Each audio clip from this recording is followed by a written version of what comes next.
Just wanna see the light.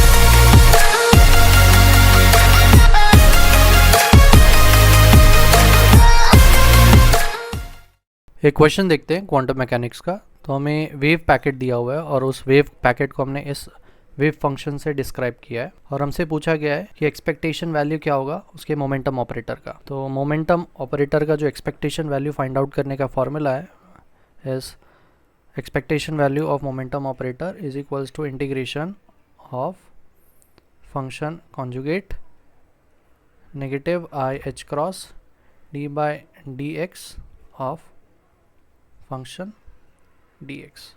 अब यहाँ पर dx क्यों लिया है, क्योंकि जो वेव फंक्शन है वो x के लिए डिस्क्राइब किया गया है, तो इसीलिए हमने इंटीग्रेशन x से लिया। और ये जो इंटीग्रेशन लेना है हमें वो माइनस इन्फिनिटी से प्लस इन्फिनिटी तक लेना है। अब इसको सॉल्व करेंगे।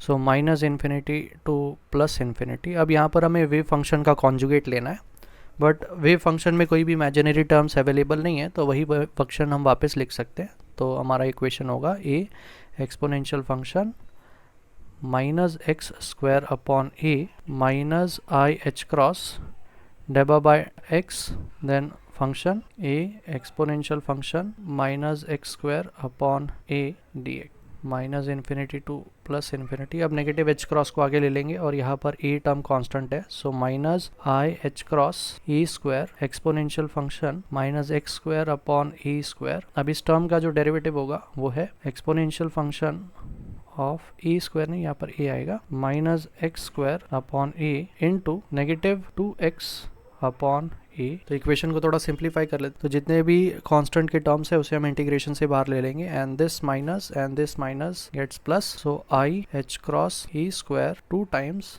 Upon A and integration of minus infinity to plus infinity exponential function. अब दोनों एक्सपोनेंशियल फंक्शन सेम है तो स्क्वायर हो जाएंगे, so minus 2 times x square upon A multiplied by ये एडिशनल टर्म एक्स। अब इसका इंटीग्रेशन सॉल्व करना है, तो केयरफुली ऑब्जर्व करेंगे तो हमारा इंटीग्रेशन प्लस इन्फिनिटी से माइनस इन्फिनिटी पे है। तो इसका एक कंडीशन चेक करेंगे for odd function and even function. So odd function के लिए पहले चेक करेंगे if F of negative X is equals to negative F of X, तो फंक्शन ऑड बोला जाता है और उसका जो इंटीग्रेशन है ओवरऑल वो 0 आता है। तो यहाँ पर देख सकता हूँ कि अगर मैंने नेगेटिव एक्स स्क्वायर या नेगेटिव वैल्यू रखा तो एक्स स्क्वायर का वैल्यू तो पॉजिटिव हो जाएगा, बट बिकॉज ऑफ दिस पूरा फंक्शन जो है नेगेटिव हो जाएगा, जिससे हमें मालूम है कि ऑड फंक्शन हो जाता है और ऑड फंक्शन का आंसर कितना आता है 0। सो 2i h cross A square upon A multiplied by 0 which is 0। तो यहाँ पर जो मोमेंटम का एक्सपेक्टेशन वैल्यू है वो 0 आ रहा है, जिसमें से हमारा ऑप्शन ए करेक्ट।